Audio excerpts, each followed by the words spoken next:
I overheard my wife drunkenly laughing with her friends. He's too stupid to realize I've been cheating for years. They all roared with laughter. I didn't say a word, but when she showed up crying at my door, she got a surprise she never expected. I, 33M, never thought I'd be that guy posting on this sub, but here I am. Buckle up, because this is gonna be a wild ride. So here's the thing. Last weekend, I was supposed to be on an overnight trip with the boys to watch the game 2 states over. Been planning it for months, but Daryl's kid got sick last minute, so we had to cancel. NBD, shit happens. I figured I'd surprise Heather, 32F, my wife of 8 years, by coming home early. Yeah, I know how that usually goes in these stories, but trust me, what happened next was somehow worse than walking in on her with another dude. As I pulled into our driveway around 9 p.m., I noticed several cars parked outside. Recognized Michelle's Subaru and Kathleen's Honda right away. Heather had mentioned having the girls over while I was gone, so this checked out. I was about to walk in the front door when I heard them all on our back deck through the side gate. They were being loud, wine drunk loud. I was gonna head around back to say hi when I heard my name, so I paused. Call it instinct, whatever. Griffin is just so... I can't even... Heather was slurring her words slightly. The girls all giggled. OMG, I still can't believe you've kept this going so long. Michelle's voice. He's too stupid to realize I've been cheating for years. Heather practically shouted it. They all roared with laughter. I literally froze mid-step, like my brain just stopped working for a sec. Sutton's been the best decision I ever made, Heather continued. Last week while Griffin was working late, Sutton came over and we did it right on the couch where Griffin takes his precious naps. More cackling laughter. No, the sacred nap couch. Kathleen shrieked like this was the funniest thing ever. You should have seen how sweet Griffin was the next day, making me breakfast. If he only knew what his precious wife had been doing the night before, my stomach dropped to my feet. I felt like I'd been punched. That breakfast, I'd made her favorite avocado toast and those fancy eggs she likes. Brought her coffee in bed. Told her I loved her. I don't know how long I stood there listening to them swap story. My whole body was shaking. I learned that my business trips were her favorite times to have Sutton over, that they'd been sleeping together for over 3 fucking years, that she'd even been with him the weekend of my dad's funeral when she claimed she had food poisoning and couldn't attend. I didn't confront them, didn't make a scene, just silently walked back to my car, drove to a nearby Target parking lot, and sat there until I could breathe again. I must have looked insane. A grown man hyperventilating in his car at 10 p.m. on a Saturday. Once I could think straight-ish, I called Daryl. Thank God his kid was feeling better and he picked up. Dude, my whole life just imploded. I told him everything. Don't go home tonight, he said. Come crash here, we'll figure this out. At Daryl's place, I paced the living room for hours while he Googled divorce lawyers. My mind kept replaying all these moments from the past few years that suddenly made sense. The girls' trips, where she came back with barely any photos. How she'd started keeping her phone face down. The unexplained charges at hotels, less than 30 miles from our house. All those nights she was showing houses to clients after normal business hours. I felt like the biggest fool on the planet. Around 3 a.m., I got a text from Heather. Girls are crashed here. Hope we're having fun with the boys. Love you. I nearly threw my phone against the wall. The audacity. You need to be smart about this, Daryl said, taking my phone. Don't tip her off, not yet.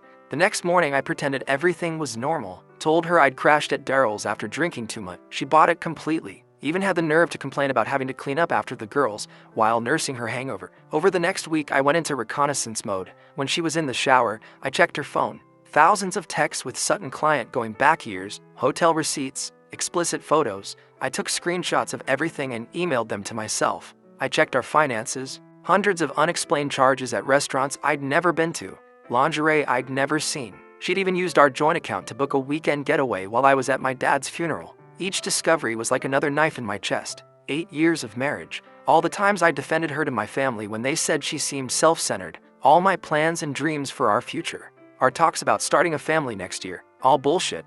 I met with a divorce attorney on my lunch break. The most aggressive one in town according to Google reviews. She laid it all out for me. Document everything. Secure my finances. Prepare for the storm. Griffin, I see this every day, she told me. You're doing the right thing by not confronting her yet. The more prepared we are, the better position you'll be in.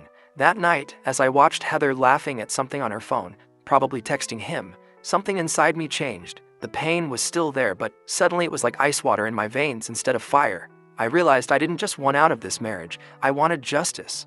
See, Heather built her whole identity around being respected and admired. Her social status, her reputation, her image as this perfect wife with the perfect life that she carefully curated on Instagram. She prided herself on being the one everyone came to for advice, the moral compass of her friend group, and now I had proof that it was all a lie. I started making moves, transferred half our savings to a new account in just my name, password protected important documents, made a detailed list of all our assets, photographed everything valuable in the house, all stuff my lawyer recommended. Meanwhile, I pretended everything was fine, kissed her goodbye in the mornings, asked about her day, watched Netflix beside her while she texted Sutton right next to me. Each day I played the role of oblivious husband while methodically preparing to blow up her entire world. 2 weeks in, I was ready. I had everything documented. Financial statements, evidence of the affair, a new apartment lease signed and paid for, support from my family who were horrified by what she'd done. The hardest part was keeping my cool when she'd look me in the eyes and lie. When she'd say, "I love you," before bed. When she suggested we start trying for that baby next month. Each time I wanted to scream in her face, but I stayed calm. Because I knew something she didn't. The woman who laughed about how stupid I was had no idea I was about to become the most methodical, unforgiving force she'd ever face. And I was going to do it all completely by the book. TLDR. Overheard wife bragging to friends about cheating for years. Instead of confronting her, I've spent weeks gathering evidence and preparing the most comprehensive divorce strategy possible. The countdown to D-Day has begun. Update. First off, holy shit, you guys. I didn't expect my post to blow up like that. Thanks for all the support. And the Reddit gold, WTF. For those asking if this is creative writing practice, I wish.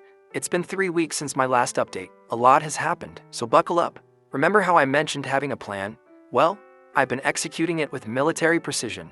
The day after my last post, I noticed something weird. Heather started being extra nice, making my favorite dinners, initiating sex, even suggesting we look at houses in better neighborhoods. At first I thought she somehow found out I knew, but then I realized guilt, classic cheater behavior according to all the Reddit threads I've been obsessively reading at 3 a.m.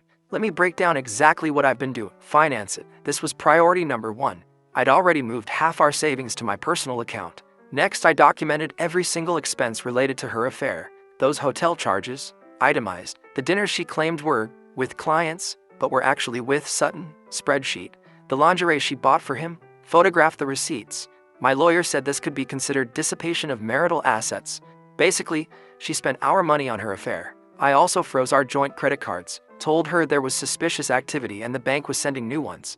Technically true, LOL. This gave me time to remove her as an authorized user on my main card. The look on her face when her card got declined at Sephora, priceless. She called me ranting about how embarrassing it was.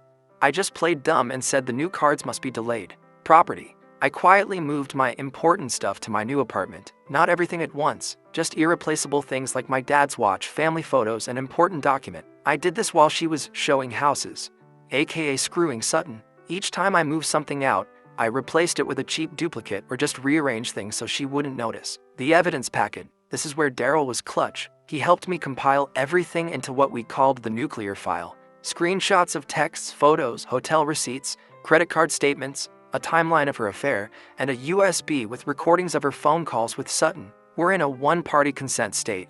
I made multiple copies. One for me, one for my lawyer, one for Sutton's wife.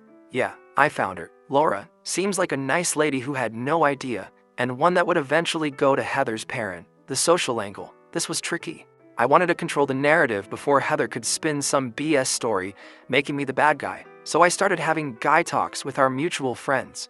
Nothing obvious, just mention how Heather seems distant lately, asking if marriage is supposed to feel this lonely sometimes. Planted seeds of doubt without revealing what I knew. I also took screenshots of Heather's Instagram, where she portrayed our marriage as relationship goals while she was actively cheating. The hypocrisy was next level. Then came D-Day. I picked it strategically, the day of Heather's big client appreciation event that she'd been planning for months. Here's how it went down. That morning, I acted completely normal. Made coffee, kissed her goodbye, told her good luck with her event. She left looking confident as hell in her expensive outfit that I now realize I'd basically paid for her to look good for other men. At exactly 10 a.m., I sent the evidence package to Sutton's wife via courier, included my phone number if she wanted to talk. By noon, all hell broke loose. I was at my new apartment when the texts started flooding in. Why is Sutton's wife calling me? Did you talk to her? Answer your fucking phone. I didn't respond. Just watch the messages pile up. Then Laura, Sutton's wife, called me. We talked for almost an hour. She was devastated but grateful I told her. Apparently, Sutton had been gaslighting her for years about her paranoia. She told me Sutton was now frantically trying to save his marriage, which meant throwing Heather completely under the bus. By 2 p.m., Heather's client event was in shambles. She had to leave early because of the emergency. She kept calling me non-stop. At 3 p.m., I sent a brief, factual email to her parents. No emotional language, just the timeline and key evidence. I've always respected them, and they deserve to know who their daughter really is. I explained I didn't want to hurt them, but I couldn't let Heather control the narrative. By 6 p.m., I was sitting calmly in our living room when Heather finally came home. Her mascara was everywhere and she looked like she'd aged 10 years in one day. She started with anger. How dare I tell Laura? How could I betray her like this? Then quickly moved to bargaining when she realized I wasn't reacting. She tried everything. Tears, screaming, seduction, more tears. I just sat there calm as a fucking cucumber and said we both know exactly what's going on. Then I handed her the divorce papers my lawyer had prepared. The color drained from her face when she realized this wasn't a spontaneous reaction, that I'd been planning this for weeks while sleeping next to her every night. That's when she noticed some of my things were missing. I told her I'd be staying elsewhere, and that she had 3 days to figure out her living situation before I informed our landlord about the breach of our lease agreement. We had a morality clause. Another thing my lawyer found useful. The next few days were interesting. She swung between threatening me, "You'll never get away with this," begging, "We can fix this, it was just physical, I've always loved only you," and trying to play the victim. I was lonely, you worked too. Meanwhile, her social circle was imploding. Michelle and Kathleen ghosted her once they realized their role in this might become public. Her parents called her and had a very disappointing conversation. Her mom's words when she called to apologize to me. And Sutton, that coward, was in full damage control with his wife, telling her Heather was obsessed with him and wouldn't leave him alone. The financial reality hit her hard when she realized half our savings was legally moved to my account. Her access to our joint credit cards was gone. She couldn't afford the rent on her own.